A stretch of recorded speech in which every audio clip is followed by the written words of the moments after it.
Կրճատ ժամկետով ծառայությունը սահմանել 1 ամսվա դեպքում 24 միլիոն դրամ եւ 4 ամսվա դեպքում 18 միլիոն դրամ։ Յուրաքանչյուր զորակոչի հայտարարման մասին կառավարության որոշման մեջ սահմանել տվյալ զորակոչին համապատասխան կրճատ ժամկետով ծառայություն անցնելու դիմումների առավելագույն քանակը եւ դիմումների ներկայացման կարգը։ Պարտադիր զինվորական ծառայություն անցնելու առավելագույն սահմանային տարիքը նախատեսել 32 տարեկանը, իսկ պետական տուրքի մասին օրենքում փոփոխության փոխարեն պաշտպանության մասին օրենքում նախատեսել մինչև 16 տարին լրանալ Նարական սեռի քաղաքացիների կողմից օրենքի ուժով Հայաստանի Հանրապետության նկատմամբ 15 միլիոն դրամ գումարի չափով հանրային իրավական դրամական պարտավորություն, որը դադարում է Արական սեռի քաղաքացուն զինվորական հաշվառման վերցնելու փաստի ուժով կամ փոքր պետական բյուջեի վճարմամբ ՀՀ քաղաքացիությունից դուրս գալու դեպքում։ Այս առաջարկները քննարկվել են падգամավորի հետ եւ պարոն Հայկ Սարգսյանը ըստ էության համաձայն է այս փոփոխություններին եւ առաջիկայում մեր հաստատումից հետո այն կքննարկվի նաև ազգային ժողովում, հաշվի առնելով, որ փաթեթը բավականին լայն է եւ զգայուն է ու անդրադառնում է հանրային բոլոր շերտերին, շատ կարեւոր է, որ այն նաև պատշաճ քննարկում անցնի ազգային ժողովում։ Շնորհակալ եմ։ Շնորհակալություն, պարոն Պապիկյան, հարցեր հարգելի գործընկերներ, դիտարկումներ նախագծի վերաբերյալ։ Պարոն Պապիկյան, ես ճիշտ եմ հասկանում, որ կառավարության կողմից ներկայացված առաջարկությունների մեկ սկզբունքային առանձնահատկությունն այն է, որ յուրաքանչյուր զորակոչի դեպքում կառավարությունը համապատասխան սահմանաչափ կհայտարարի եւ սա նաեւ թույլ կտա գնահատել այս միջոցառման արդյունավետությունը կամ կառավարել այն ռիսկերը, որոնք կարող են առաջանալ նման շատ զգայուն, ինչպես դուք նշեցիք, եւ էական փոփոխությունների պարագայում։ Այո, պարոն Խաչատրյան, դուք շատ ճիշտ եք, այս կետը մեզ համար սկզբունքային էր այն առումով, որ չնայած բարեփոխումը նպատակ ունի զորակոչիկների թիվը ավելացնել եւ տարբեր ճանապարհներով զորակոչից խուսափելու հնարավորությունները սահմանափակել, ընդհուպ ամբողջությամբ արգելափակել, որպեսզի այն գումարները, որոնք տարբեր ուղիներով հոսում են տարբեր տեղեր, դրանք մտնեն պետական գանձարան եւ նույն ժամանակ մեզ հնարավորություն տան մեծացնելու պրոֆեսիոնալ բանակի հնարավորությունները եւ թվաքանակը։ Ես պիտի հիշեցնեմ, որ այս նախագծի մի մասը դեռևս 2022 թվականին կառավարության կողմից էր հենց առաջարկվել եւ հետագայում դրա մի մասը արկախվեց 2022 թվականի սեպտեմբերի դեպքերով պայմանավորված։ Այն ժամանակ էր, որ մեր կողմից ընդունվեց Պաշտպան հայրենիաց ծրագիրը, որը ենթադրում է, որ այն ժամկետային զինծառայողը, որը 5 տարով պայմանագիր կկնքի Պաշտպանության նախարարության հետ, ծառայությունից հետո կստանա նաև 5 միլիոն դրամ պարգևավճար։ Եվ այստեղից էլ այս թվերը, խոսքը վերաբերում է 18 եւ 24 միլիոն դրամ կառավարության առաջարկությունների, որը ենթադրելու է, որ հնարավոր կարճ ժամկետով ծառայելու պարագայում, երբ գումար կվճարեն պետական բյուջե, դրա միջոցով մենք կարողանանք 5 տարի շարունակ 2 պայմանագրային զինծառայողի եւ աշխատավարձ վճարել եւ նաեւ վճարել այն 5 միլիոն դրամ պարգևավճար, որը ստանձնել է կառավարությունը։ Բայց ինչպես նշեցիք, ամենակարևոր հատվածը վերաբերում է կարգին, որը պիտի սահմանի դեռ կառավարությունը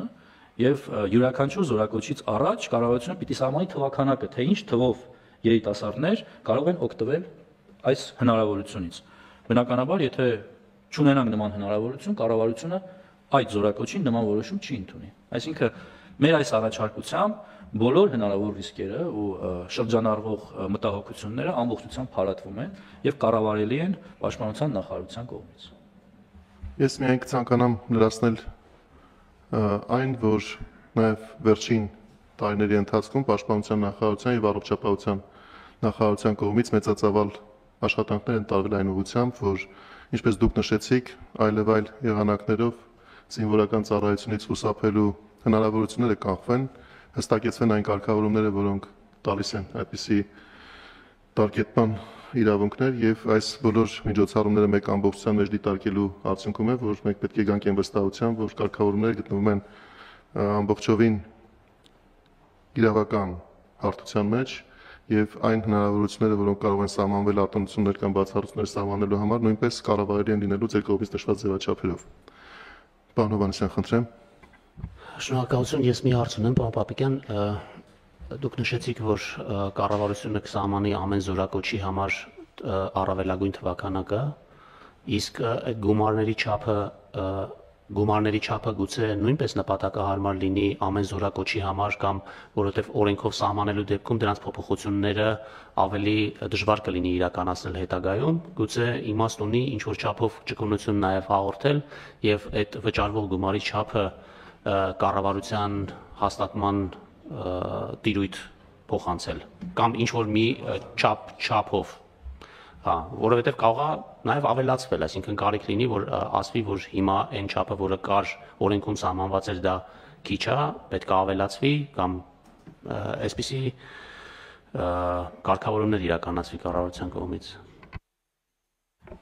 Շնորհակալ եմ ամեն դեպքում հեղինակը մենք չենք կառավարությունը ուղղակի իր շտկումներն է առաջարկում եւ падգամավորը այս կերպ է նպատակահարմար համարել երկու կետի ավելացումը որոնք մենք համարել ենք սկզբունքային երկար քննարկումների արդյունքում падգամավորի կողմից ընդունելի է եղել ես գուցե համաձայնեմ 1 տարի հետո երբ պատկերը տեսանելի լինի այս բանին ես առաջարկում եմ հավանություն տանք օրենքի նախագիծը մտնի կյանք այնուհետև կտեսնենք ինչ բացեր կան ինչ լրացումներ կան կդիմենք խորհրդարանին օրենքի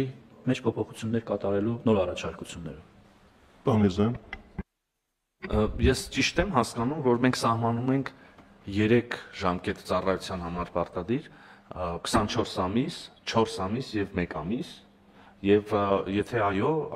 նաեւ ուզում եմ հասկանալ ինչի հենց 1 ամիս եւ 4 ամիս, ոչ թե 6 ամիս եւ 12 ամիս օրինակ